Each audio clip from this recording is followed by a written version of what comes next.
Honors Geometry Unit 3, Day 1. All right, here goes some notes for you.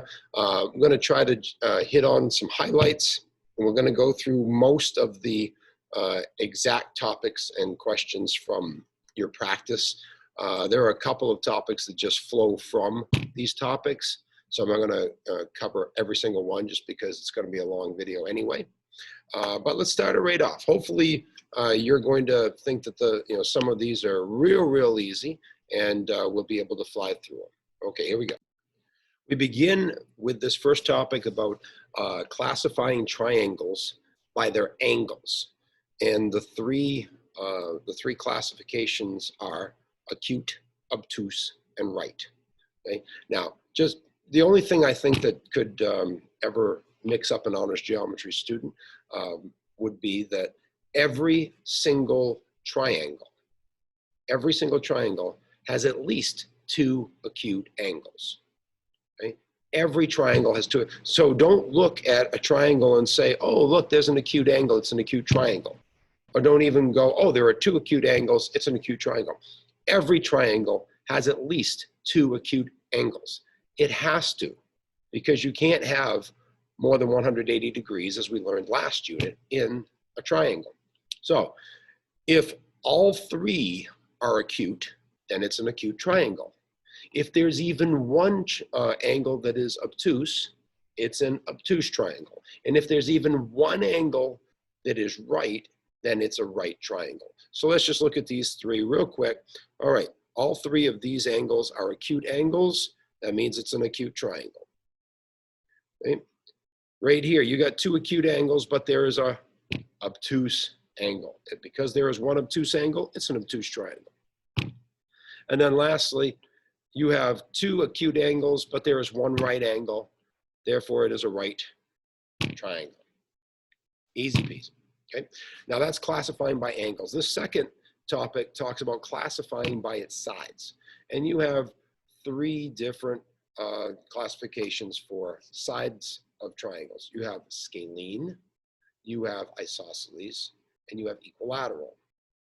Scalene just means none of the sides or angles are the same length or same measure. Equilateral means all sides are congruent, which means all angles are congruent.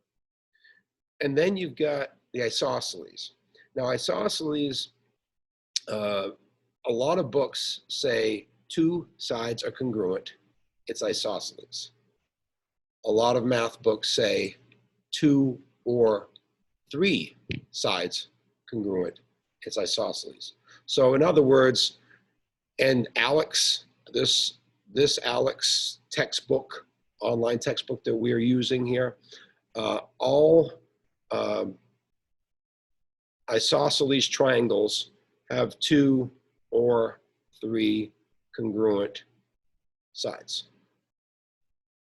and therefore two or three congruent angles. So every equilateral triangle, they say, is an isosceles triangle as well. Right? So let's run through these. Okay, triangle A. You've got 9, 9, and 9. All three sides are congruent. It is equilateral, but as we just said, if it has two or more sides or angles that are congruent, it's also isosceles. So you would choose both of those, isosceles and equilateral. Next up, triangle B, 60 degrees, 60 degrees, 60 degrees. Guess what? You got three congruent angles. We actually have a word for equal angles. We call it equiangular. Okay, equiangular. Equiangular triangles are also equilateral triangles. And we just got done saying if you have an equilateral triangle, you have to also say that it's an isosceles triangle. Okay. Triangle C. All right, well, we see it's a right triangle, but that's talking about angles. So let's talk about sides. We have 90 degrees, 30 degrees, 60 degrees. If all of these angles have different measures, then all of the sides have different measures. This is a scalene triangle. And finally, we have 8, 8, 4. Okay, if you have two sides that are congruent and the third side is not, then it's not equilateral, but it is isosceles. Same thing with two angles that are congruent and the third angle is not. This is isosceles, but not equilateral. Okay, let's go to the next one. We're going to identify scalene isosceles equilateral triangle just by looking at their vertices. And how can we do that? Well, we're going to find out the lengths of the three sides. So we know that these side lengths are DE, we got DF, and we've got EF. Okay, let's see if we can figure these out here. So I noticed that EF is from -6,4 to 0,4. I'm not going to do distance formula for that because they have the same y coordinate. So I know that from 0,4 to -6,4, okay, it's a horizontal line segment. I can just count. So from 0,4 to -6,4 is 6 units long. Okay, so I'm not going to worry about, I'm going to give myself a little more room too. I'm not going to worry about the distance formula. I know that EF is 6 units long. You can't have a distance that's negative, so don't worry about the fact that it's a -6 and instead of a +6. Okay, so let's look at DE. And this one is not horizontal or vertical. So let's look quickly at the distance formula. Okay, so we're going to take the x's and we're going to subtract them. -2 minus -6, square it, plus, take the y's and subtract them. 3 minus 4 and square them. So we got the square root of -2 minus -6 is 4. 4 squared is 16, plus 3 minus 4 is -1, squared is 1. So 16 plus 1 is 17. That's the square root of 17. Now, I don't care about what decimal we have here. I just want to know if the three sides are congruent or not.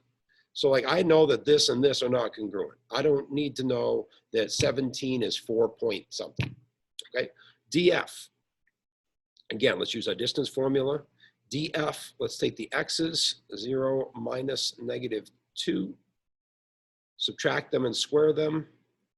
Let's take our y's. We got 4 minus 3. And square them. So 0 minus -2 is 2. 2 squared is 4. Plus 1 squared. So 4 plus 1 is 5. Okay. So root 17, root 5, and 6. All sides have different measures. Therefore, it's a scalene triangle. Okay, it's that simple. Find the three side lengths. Now, would it hurt to use the distance formula for this one? No. You would end up with 0 squared plus 6 squared, and then you take the square root of 36, which is still 6. Okay, so it's not going to hurt you one little bit. However, it's not necessary. All right. So that is talking about scalene isosceles or equilateral. Now, this next little topic is just asking you if it's a right triangle or not. Okay, so if it's a right triangle or not, we can look now at, instead of the distance formula, which we actually could do if we wanted to use the distance formula and then do the Pythagorean theorem, see if the two smallest sides, if we square them and add them together, if that equals the square of the hypotenuse, or the third side, the biggest side, that would work. But it's a lot more work than what you need to do. Okay? All you need to know is there a right angle? So what you have to ask yourself is, how do I know with slopes if I have a right angle? Well, we have a word perpendicular. The symbol is here. Okay? Hopefully you know what perpendicular means. If you don't, hold on. Okay, if you didn't know what perpendicular meant before, all right, this is what I want you to think of when you hear perpendicular. Okay? In the couch cushion, you have these two little purring kitty cats, and they are going to form a right angle. That's right. So two lines or segments that form right angles are perpendicular. All right, we can say goodbye to the cat. Yeah, I'm kind of more of a dog person myself anyway. All right. How can you notice that you have perpendicular slopes? Well, I know that my slopes are perpendicular if they are opposite reciprocals. Okay. Opposite just means one's positive, one's negative. Reciprocals means if the first one's in a fraction form, you flip it and you got the reciprocal. If it's not in a fraction form, stick a 1 under it and then flip it and it's reciprocal.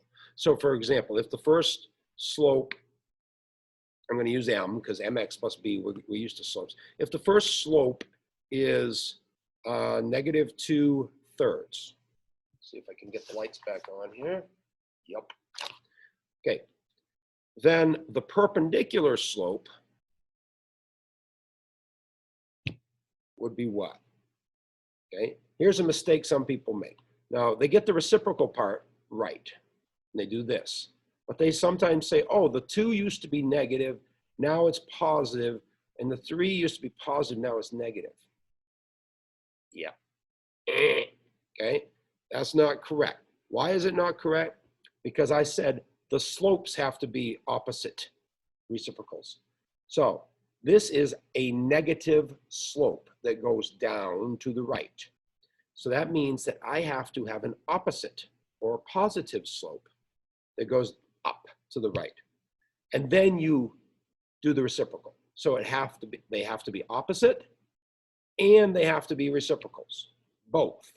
If it's just opposites, not perpendicular. If it's just reciprocals, not perpendicular. If it's both, perpendicular.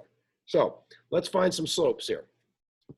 Let's find the slope of JK. Just kidding. All right. So y2 minus y1 over x2 minus x1. Okay, so 1 minus 8 is negative 7 over negative 11 minus negative 7, which is negative 4. Another little helpful hint, simplify every fraction. That negative over negative has messed people up over the years too. Negative over negative is positive. So this is a positive slope. So I'm going to stop very briefly and ask you, what would a slope that is perpendicular to positive 7/4 have to look like? Hopefully you're saying it's going to be negative 4/7. Okay, you're actually 100% correct if you said that. So let's see KL. Let's see if KL is perpendicular to it. All right, so KL, we got y2 minus y1. So this negative 11 minus this 1 over 10 subtract negative 11. So 10 minus negative 11. Negative 11 minus 1 is negative 12. 10 minus negative or plus 11 is 21. Again, always simplify, reduce your fractions. Okay, 12 and 21 are both divisible by 3. So I'm going to divide negative 12 by 3 and I get negative 4. I divide 21 by 3 and I get 7. Oh, hello. Ding, ding, ding, ding, ding. Look at that. Those are opposite reciprocals. So because they're opposite reciprocals, I know that that JK and KL form a right angle at K. Therefore, it's a right triangle. Okay. Now, if I had found all 3 slopes and there were no opposite reciprocals in the bunch, then there would not be a right triangle. This whole cannot be determined. We cannot not determine it. We will determine it. Okay? It's either yes or it's no. Okay, let's go to the next one. Facts about interior and exterior angles of a triangle. I like this one. I like this one a lot. This one can make your life a lot quicker when you are going through your geometry problems. And I think you should be able to do it second-handed. Second-hand nature, not second-hand. Yeah, that's bad. Okay. The sum of the interior angle measures of a triangle must be, and we know that from last unit, 180 degrees. So the measure of angle 1 plus the measure of angle 2 plus the measure of angle 4 must equal blank degrees. Well, once again, 180 degrees. We are given that the measure of angle 1 equals 117 degrees. Okay, so I'm going to put that up here, 117 degrees. And the measure of angle 2 is 33 degrees, 33 degrees. Therefore, the measure of angle 1 plus the measure of angle 2 equals, well, that's pretty simple. They gave us angle 1 and angle 2. We're just going to go 117 plus 33, yeah, buck and a half, 150. So that's 150 degrees.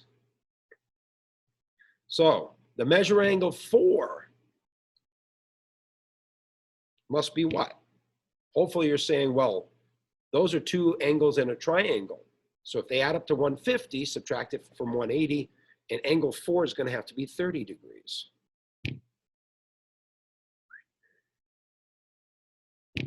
Okay.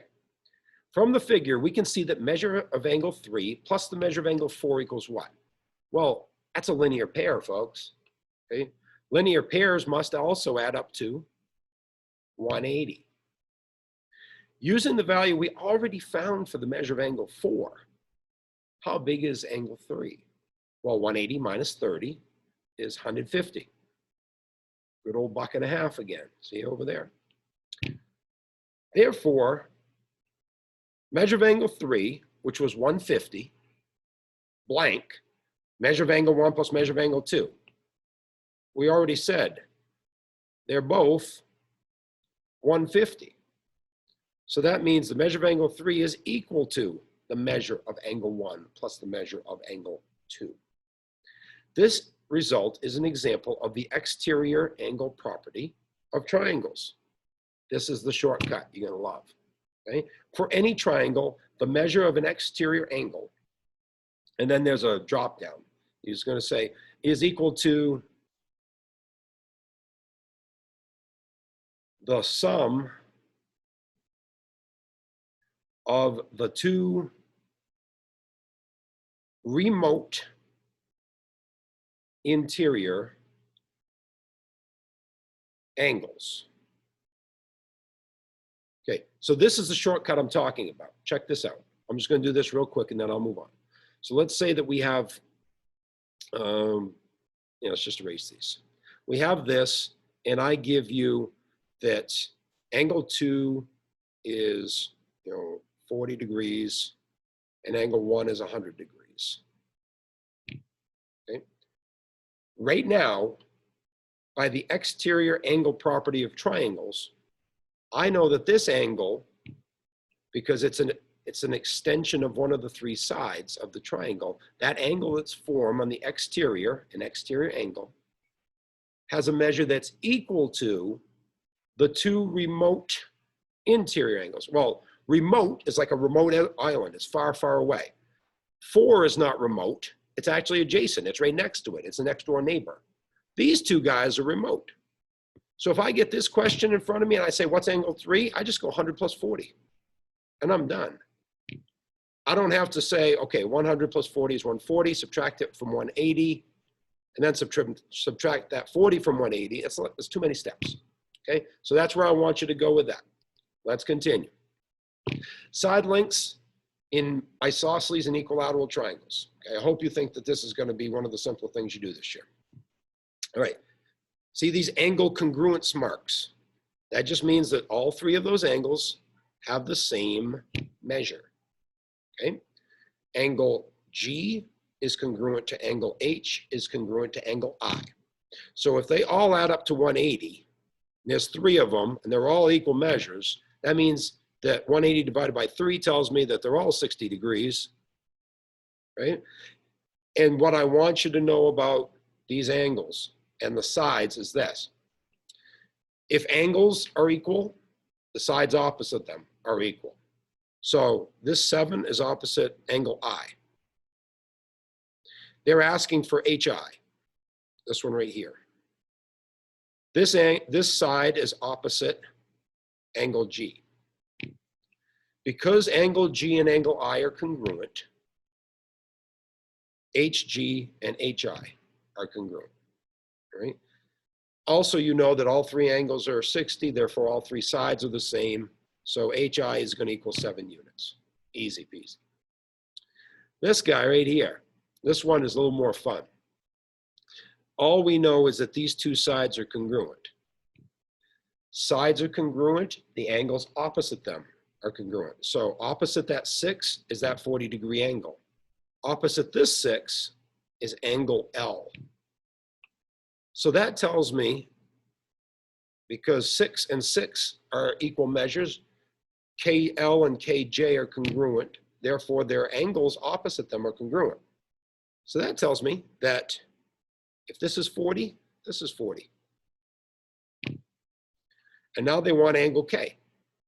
Okay, so 180 minus 80 gives me 100 degrees. Okay, but you got to find that second angle by using the fact that opposite of congruent sides will be congruent angles in a triangle. Okay, let's continue. Finding an angle measure for a triangle sharing a side with another triangle. Okay, these are fun. Let's just find out all the stuff we know. Okay, so they give you 90 degrees. They give you 54 degrees. So that means I know a couple of things here. First off, I do know this angle. If I want to figure out what it is, I take 180 and I subtract 90 plus 54 is 144. So that'd be 36. Okay. So if I want to know this angle, I got it. But really, that was just for fun because we really don't need it. Check out what we got. We got this 54. We just need to get into the other triangle. I know this angle. That angle is a linear pair with that 54-degree angle. Yeah, it is. So, because those add up to 180, 180 subtract 54 gives me 126. Open. Okay. So if this is 126, how can we find X?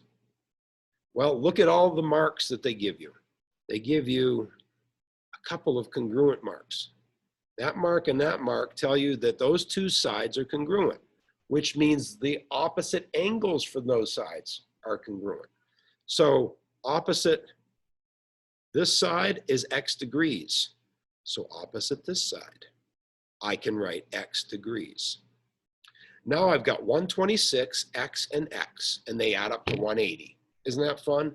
So 126 plus 2X equals 180. Subtract 180 minus 126, and you get 54. And then you divide by 2, and you get X equals 27. Fun stuff. Fun stuff. Okay, more fun stuff. Next up, we have a triangle with a pair of congruent sides. And because we have a pair of congruent sides, we have a pair of congruent angles. We can make this a pretty simple Algebra 1 question if we do this correctly. So they've given us something in this angle, 3x plus 31, that's my measure. And then they gave us in this angle, they called this one 2x plus 36. But we don't have this one. Well, angle L is congruent to which angle? Don't go by what it looks like, okay? Don't go by what the picture looks like. Go by the markings. Go by the given information. So I've got this side and this side are congruent, which tells me that the angles opposite them are congruent. So this angle L has to be congruent to angle K, so that's 2x plus 36 degrees. Now it is an Algebra 1 question. We take the three angles of any triangle. So we've got 2x plus 36, which is angle K, plus 2x plus 36, which is angle L, plus 3x plus 31, which is angle M. And we say that those three angles add up to 180 degrees. Okay, so now we're going to combine all the like terms on the left side. So we got 2x and 2x and 3x. So that's 7x. Now we got constants, plus 36, plus 36, plus 31. Okay, 30, 60, 90, 102, so 103 equals 180. We're going to subtract our 103. We get 7x equals 77. Oh, that's just nice. Okay. Going to divide by 7. X is 11. Okay. And that's wonderful. But read the question. Ooh. It's kind of scary. It's October. Let's get the lights on. There we go. Okay. X is 11. They said find the degree measure of each angle. Okay. So we're going to tell them what the angles are. Measure of angle M is 3 times 11 plus 31. 3 times 11 is 33. 33 plus 31 is 64 degrees. So there's measure of angle M. The measure of angle K is 2 times 11 plus 36. So 2 times 11 is 22.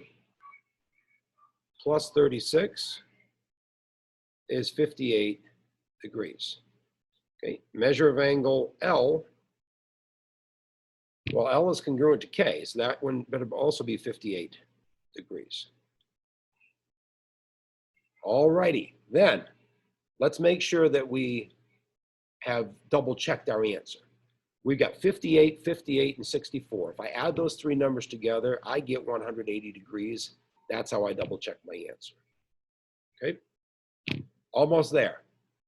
It's one of my favorite theorems in geometry. I love this one, right? The midsegment theorem.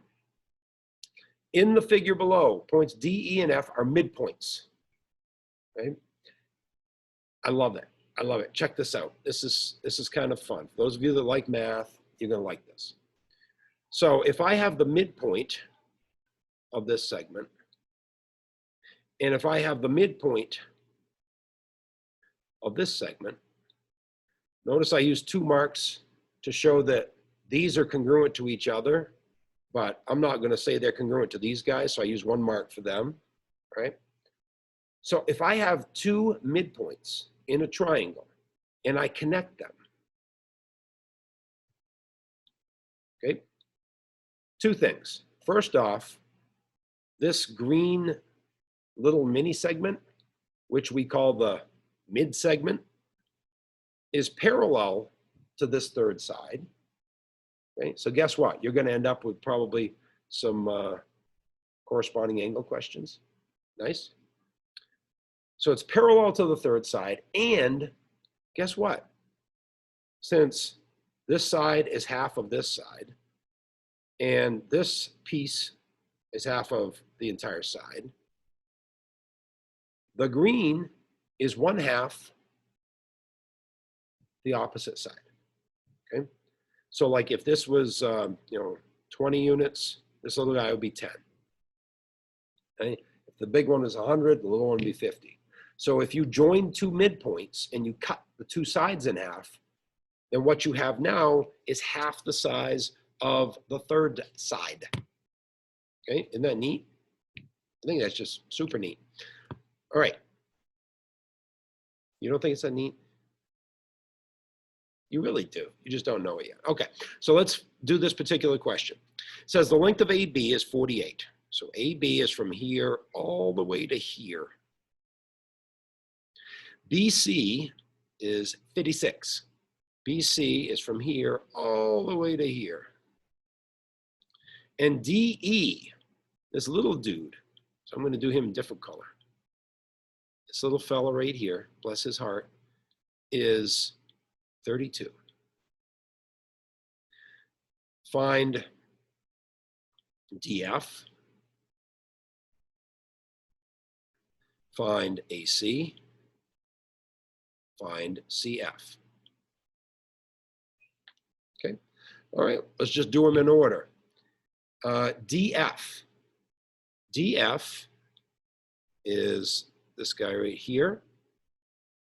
it tells us in the beginning that D, E, and F are all midpoints already.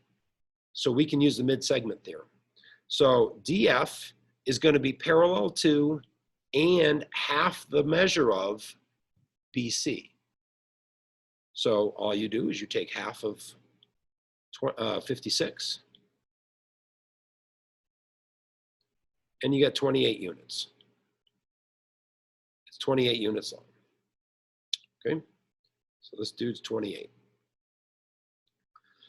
Next, they're asking you for AC. AC is this dude right here. That's the long side. It's going to be parallel to the midsegment right here. It's also in red. So you know that the midsegment is half of the side that's opposite it. So that means you're going to double 32. So 32 times 2, 64 units. And finally, CF. We want CF. Okay. Well, it said F is a midpoint. Midpoint bisects. It cuts in half a segment. So it cut the 64 in half. 64 times a half is 32. Okay, done. Okay, last one. We've got these different segments, special segments. Right? So I'm just going to give you a little bit of notes action here. Okay, a median. A median starts at a vertex,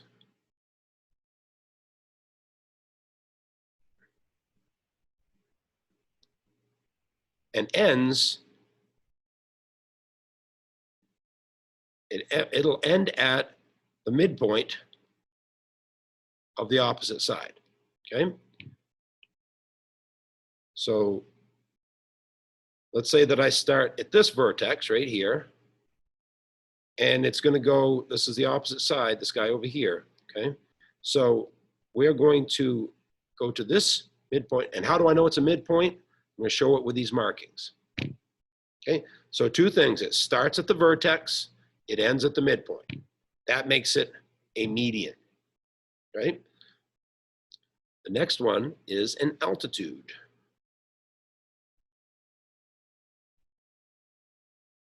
An altitude also starts at a vertex,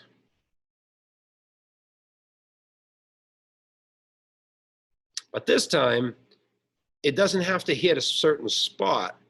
It just has to be perpendicular to the opposite side. Okay, so here's a traditional altitude. We'll start at this vertex, and it's got to make a right angle. It's got to be perpendicular to this opposite side. Okay, so it's got to form a 90-degree angle. That's an altitude. Okay, has to have both things. Has to start at a vertex, has to form a right angle with the opposite side. Just give you a quick heads up. Let's say that I'm starting at this vertex. The opposite side is here. Pay attention, okay? Pay attention to this. Okay, I can't make a 90-degree angle if I draw this anywhere in here. Those are not 90-degree angles. So that means we are going to have to extend that opposite side. Okay, so it's coming here. Whoop, it's coming here right along. That's not enough to get a 90-degree angle, so we have to extend it. Now we drop our 90-degree angle. This is our altitude. Okay, so this case, the altitude is outside the triangle. Okay, and that's okay. It starts at a vertex, and it is perpendicular with the opposite side, because if you make the opposite side continue on, it forms a 90-degree angle. Okay, so remember that altitude can be outside of the triangle. Next guy, the easiest one, the angle bisector. It bisects an angle. Ooh, yeah. Okay, what does that mean? Okay, it passes through the vertex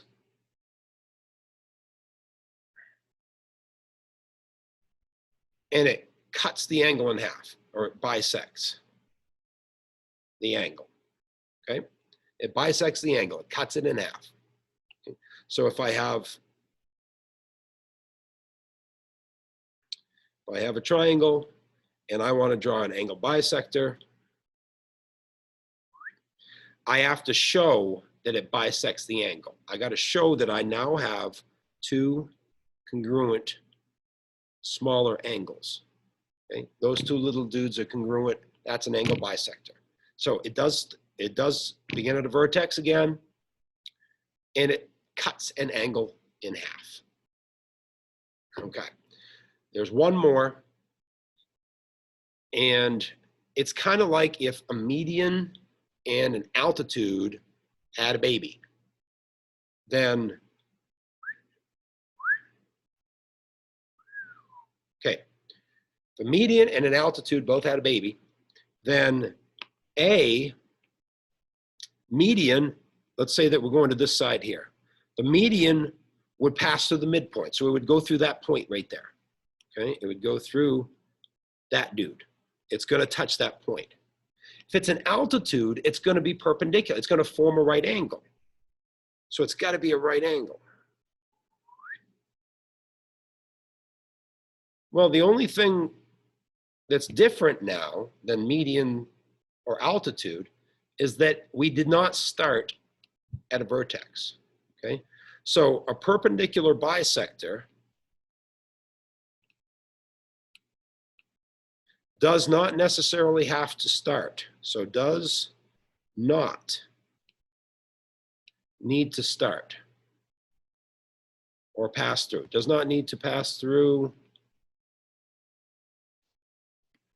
a vertex. Okay. What does it do? It does have to be perpendicular to, which means it forms a right angle, one of the sides. And it does have to bisect or cut in half that same side. So it's a perpendicular bisector to a side. Okay. Now, can a perpendicular bisector also be an altitude? Sure. Check it out. It's perpendicular, it bisects it, and it starts at a vertex. So this is an example when this is a perpendicular bisector, okay, because of this and these. It's an altitude because it starts at a vertex and forms a 90-degree angle. And it's a median because it starts at a vertex and it cuts the opposite side in half by going through the midpoint. Okay, so this happens to be, it would be an equilateral triangle. It would be a perpendicular bisector that is an altitude, that is a median. Okay, this would work also if this is just a regular old isosceles triangle. A perpendicular bisector, altitude, and median. It doesn't have to be that way, just like this one. This is a perpendicular bisector. It's not an altitude, it's not a median. Okay, so let's go back to the Alex question. Select all that describe segment ZV. Okay, now you can't go by what it looks like. You've got to go by the markings, all right? The only markings we see are these. And those markings tell you that this side was cut into two congruent halves, which means that V is a midpoint. So VZ starts at a vertex and hits a midpoint. That's a median. There's no right angle, so it's not an altitude, and it's not a perpendicular bisector. And there's no angle bisector because those angle marks are not there. Okay, let's look at ST. ST, okay. Does it start at a vertex? Well, here are the vertices, P, Q, and R. okay? P, Q, and R are not part of this line segment.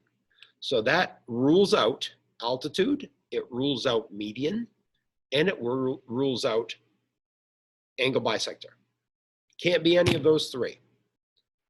So no, no, and heck no.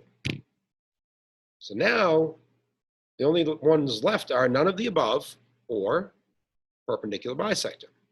So is TS perpendicular to one of the sides? According to that, yes, it is. Does it bisect that side? According to these, yes, it does. It is perpendicular and it's a bisector of a side. Therefore, it's perpendicular bisector. That's right. And then finally, FI. Okay, FI. I don't see any right angles, so that means it's not an altitude, and it can't be perpendicular bisector because it's not perpendicular. I don't see a median's markings, so that means that we don't know that I is a midpoint. But what I do see, ooh, look at that. I see that angle GFH was cut in half into these two little teeny angles. It was cut in half, it was bisected. An angle was bisected, it's an angle bisector. We're done, okay? Unit 3, day 1, in the books. Hope you enjoyed it, hope you got something out of it. See ya.